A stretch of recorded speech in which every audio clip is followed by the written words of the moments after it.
Our organic vegetables, green leafy vegetables. They call it here kram.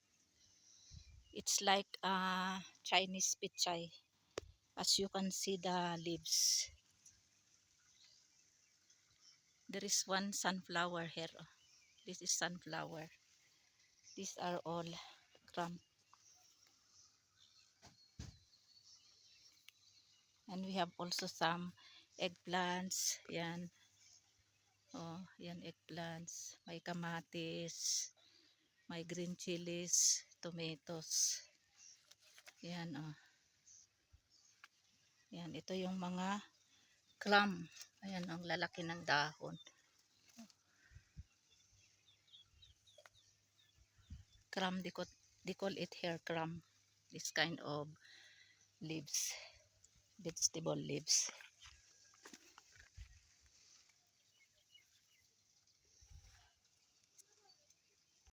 And we have also apples here. You see, this is good. Very nice kind of apple. Yan. That is the tree. Yan. Mga ano pa ito, mga September o October ito. Ma-harvest. Yan o. Yan din. Ito yung puno. Yan. Ito din. Isang puno dito. Yan. Oh, pero ang daming bunga. Pero last year talaga walang bunga. Last year 0. But by this year, alhamdulillah, too much apples. Ayan. Mashallah. Ayan oh.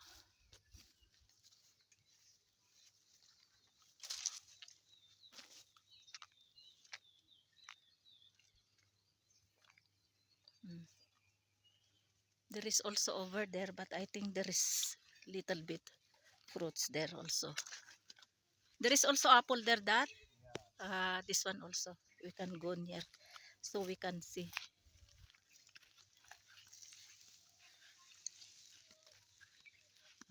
There is also fruits.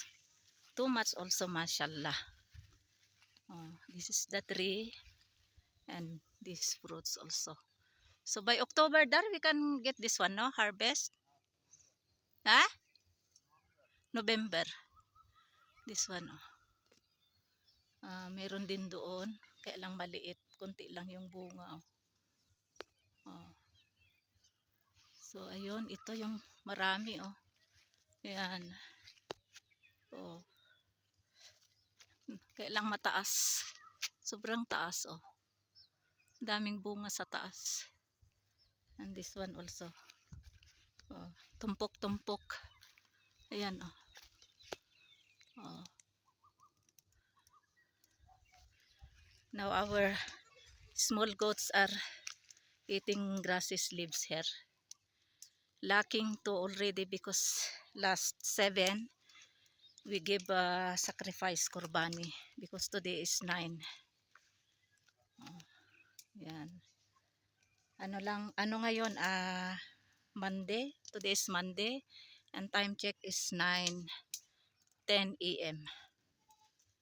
Yan.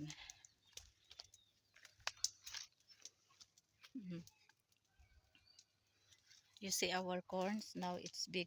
I think 1 month this one, our corns. So yan.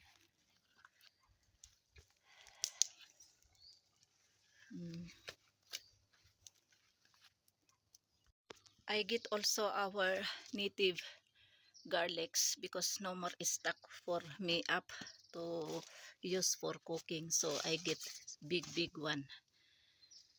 Ito yung na-harvest namin last month. So ito lang, konti lang ang aking dalahin sa taas. Pag naubos, bababa ako uli. Dito namin nilalagay dito sa baba. Dito sa ano. Sarado lang ito.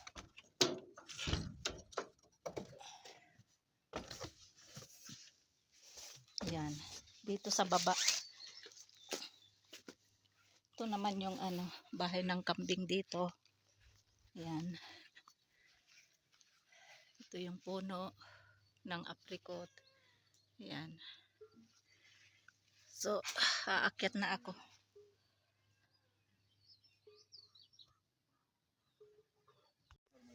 Yeah, there is also one tree of apple there, very small, but some fruits also and so many fall down.